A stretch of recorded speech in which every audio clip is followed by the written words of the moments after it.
there were some quick things that I wanted to run through with you, especially things that have to do with yes, no, that's fake news, yes, that's that. Because there's a conversation about, there's a disclaimer about the guide to reopening the Nigerian economy going around social media. So I don't know what the situation is with that.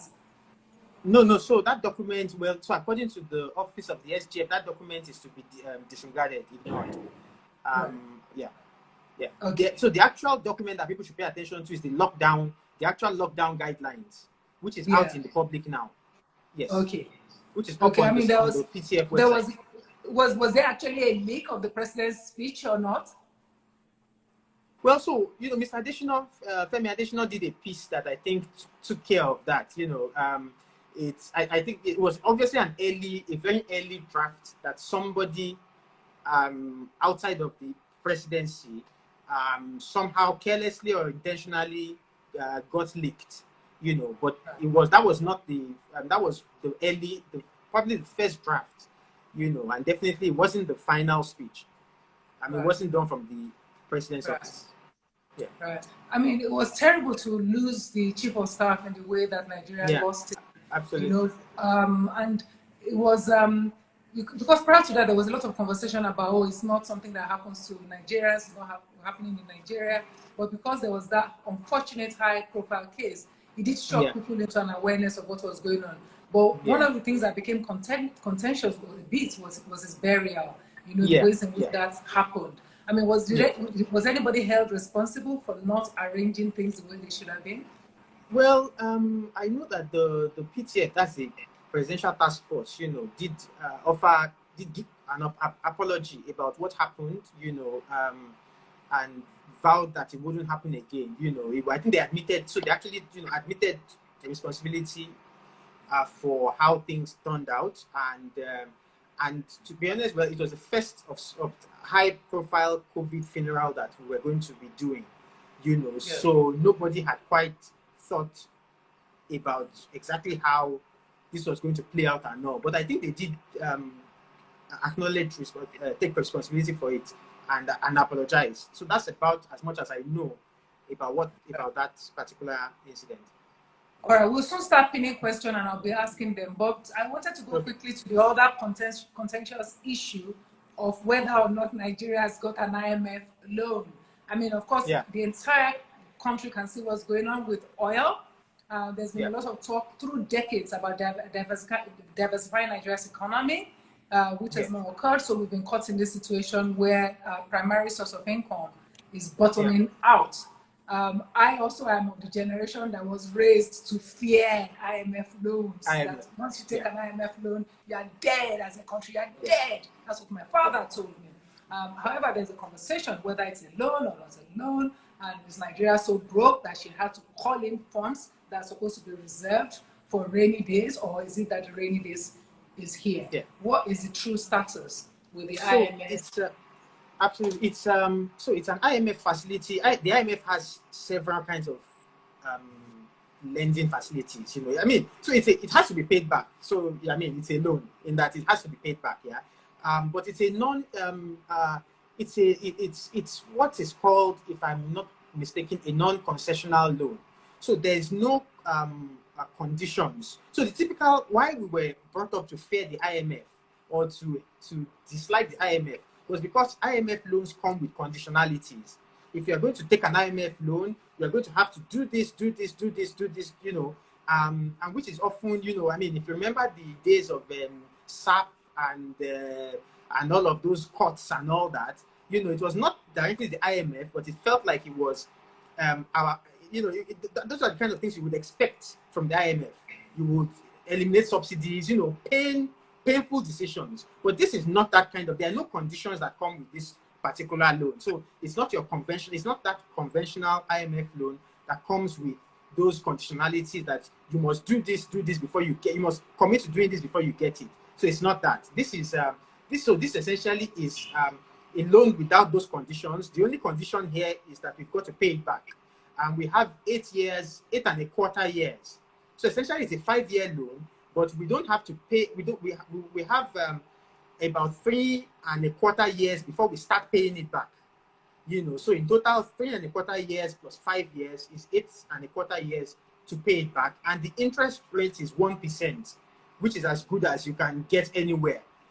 So it's probably the cheapest international loan that we have got in a long time.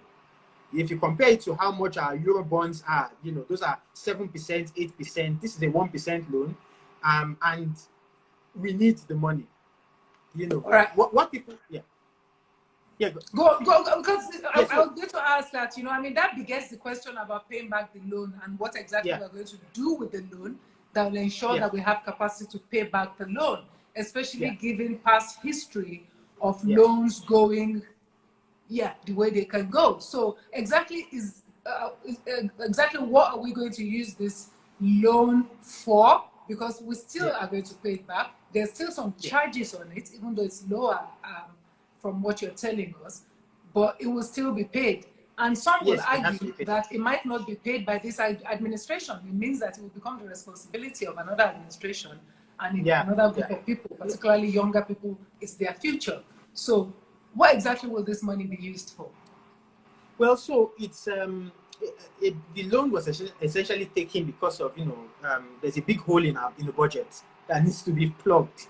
We budgeted initially at an oil benchmark of $57. And then we've even taken it down now to 30.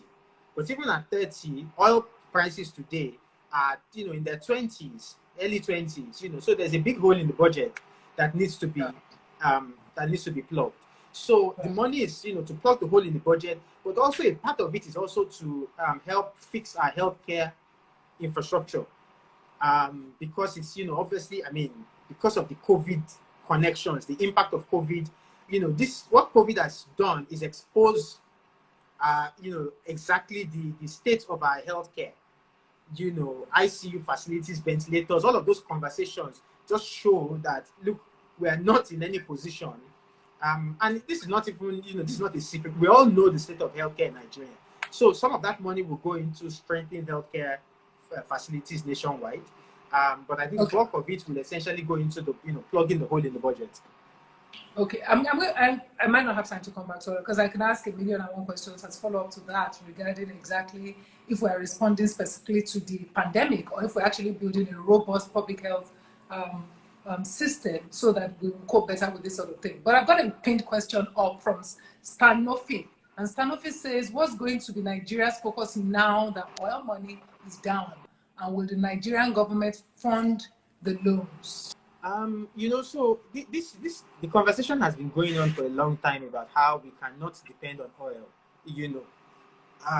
and we've got to diversify, our economy and all that. But what's interesting is that the economy itself is pretty diversified. Oil accounts for, probably only between 10 and 20% of GDP.